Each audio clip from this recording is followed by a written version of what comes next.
வணக்கம். நம்ம இப்ப இந்த வீடியோல என்ன பார்க்க போறோம் அப்படின்னா, அட்வான்ஸ் காஸ்ட் அக்கவுண்டிங்ல ஏப்ரல் 2025 கொஸ்டின் பேப்பர்ல ப்ராசஸ் காஸ்டிங்ல கேட்டு 10 மார்க் ப்ராப்ளம் தான் எப்படி போடணும்ட்டு இப்ப நம்ம இந்த வீடியோல பார்க்க போறோம். எஸ், ப்ராப்ளம் பார்க்கலாமா? From the following information, prepare process cost account and normal loss, abnormal loss or gain account. ரெண்டு ப்ராசஸ் கொடுத்துருக்காங்க. Process A, process B. Material 30,000, 3,000. Labour 10,000, 12,000. Overhead 7,000, 8,600. Input 20,000 யூனிட்ஸ்ல கொடுத்துருக்காங்க. 17,500. Normal loss 10%, 4%. Sale of waste per unit 1, 2. Final output from process B 17,000. Okay, ரொம்ப ஈஸியான problem. இது 10 மார்க்ல இருக்கு. ரெண்டு process account தான் நம்ம ப்ரிப்பேர் பண்ண போறோம். எஸ், போடலாமா? இப்ப ப்ராசஸ் ஏ பாத்தீங்கன்னா ஃபர்ஸ்ட் வந்து நமக்கு இன்புட் எவ்வளவு அப்படின்னு பாத்தீங்கன்னா 20,000 இன்புட் கொடுத்துருக்காங்க. அதை போட்டுக்கலாம். அண்ட் மெட்டீரியல் காஸ்ட் பாத்தீங்கன்னா 30,000.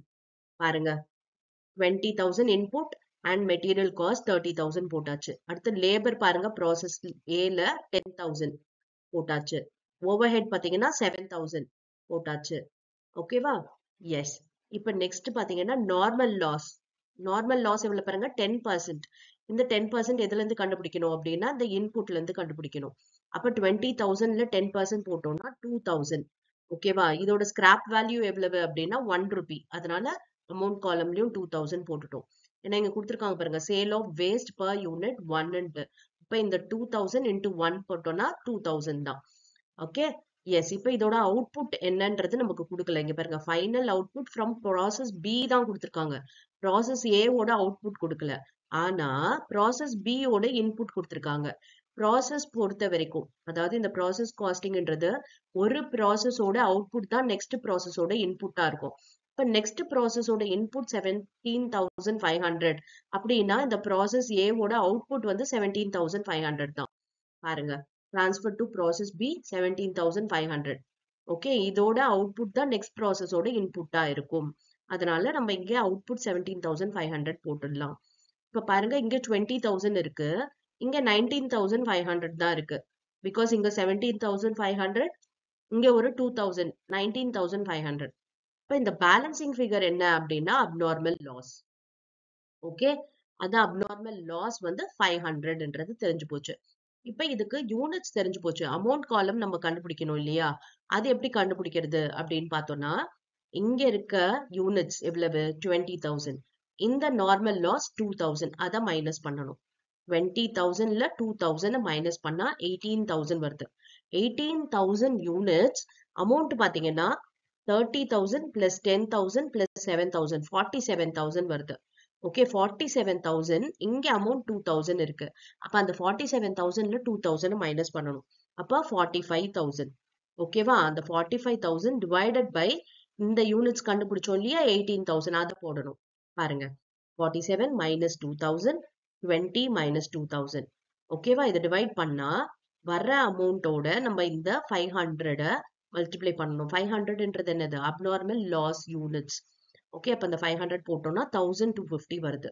அப்ப அதுதான் அப்நார்மல் லாஸ் ஓட யூனிட்ஸ் ஓட வேல்யூ. ஓகே, பாருங்க, அப்ப 1,250 டிவைடட் பை 500 2.5 வருது. ஓகே, இப்ப இது கிடைச்சிருச்சு. இப்ப இதோட டோட்டல இங்க இருக்க டோட்டலையும் மைனஸ் பண்ணா பேலன்சிங் ஃபிகர் தான் இந்த டிரான்ஸ்ஃபர் அமௌண்ட்.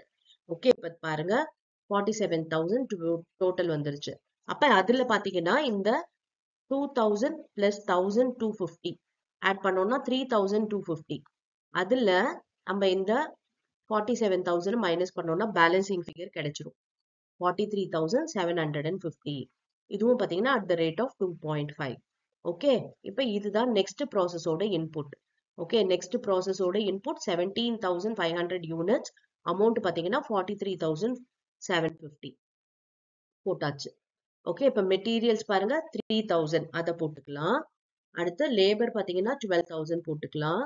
அதுக்கப்புறம் ஓவர்ஹெட் 8,600, அதையும் போட்டுக்கலாம். ஓகே, இப்ப நார்மல் லாஸ் பாத்தீங்கன்னா 4% சொல்லிட்டாங்க. அப்ப 17,500ல 4% எவ்வளவு அப்படின்னு பார்த்து இதோட ஸ்கிராப் வேல்யூ எவ்வளவுன்னா 2 rupees. இப்ப 700 வருது. 700 into 2 போட்டோம்னா 1,400. புரியுதா? இப்போ வந்து நம்ம 4% கண்டுபிடிக்கணும் இந்த 17,500ல. அதோட scrap value 2 rupees per unit. அதனால 2 ஆல மல்டிப்ளை பண்ணோம்னா 1400 வந்துருச்சு. அண்ட் இதுக்கு பாத்தீங்கன்னா அவுட்புட் என்னன்றத கொடுத்துட்டாங்க. ஃபைனல் அவுட்புட் ஃப்ரம் ப்ராசஸ் பின்னு சொல்லிட்டாங்க. அப்ப அதை போட்டுக்கலாம். இப்போ இது ரெண்டுத்தையும் ஆட் பண்ணீங்கன்னா 17,700 வருது. இங்க பாத்தீங்கன்னா 17,500 தான். அப்ப அந்த 200 என்ன அப்படின்னா பேலன்சிங் ஃபிகர் டெபிட்ல வருது. டெபிட்ல பேலன்சிங் ஃபிகர் வந்துச்சு அப்படின்னா அது அப்நார்மல் கெயின். Okay, S. இப்போ இந்த அப்நார்மல் கெயினுக்கு நம்ம அமௌண்ட் கண்டுபிடிக்கணும் இல்லையா? அதுவும் சேம் அதே மெத்தட் தான். இங்க பாத்தீங்கன்னா 17,500 இருக்கு அண்ட் இங்க 700 இருக்கு. இது ரெண்டுத்தையும் மைனஸ் பண்ணணும். அப்புறம் இங்க இருக்க அமௌண்ட் எல்லாத்தையும் ஆட் பண்ணிட்டு இந்த 1,400 மைனஸ் பண்ணணும். பாருங்க, அமௌண்ட் எல்லாம் ஆட் பண்ணா 67,350 வருது. அதுல 1,400 மைனஸ் பண்றோம்.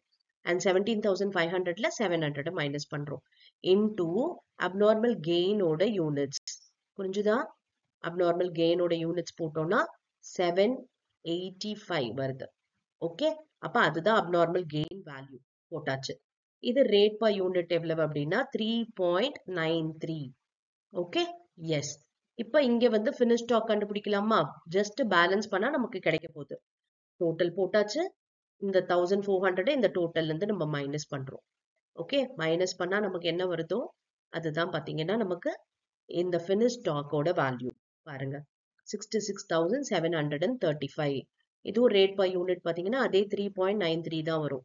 அப்நார்மல் லாஸா இருக்கட்டும் கெயினா இருக்கட்டும், அந்த டிரான்ஸ்ஃபர் பண்ற அமௌண்ட்டும் இல்ல ஃபினிஷ் ஸ்டாக்கும் ரேட் பர் யூனிட் வந்து சேமா தான் வரும். அப்பதான் நம்ம கரெக்டா போட்டிருக்கோன்றது அர்த்தம். ஓகேவா? எஸ், ரொம்ப ஈஸியான ப்ராப்ளம் இல்லையா? எஸ், நெக்ஸ்ட் வீடியோல பாத்தீங்கன்னா வேற சாப்டர்ல இருந்து நம்ம ப்ராப்ளம் பார்க்கலாம். Thank you for your patient listening.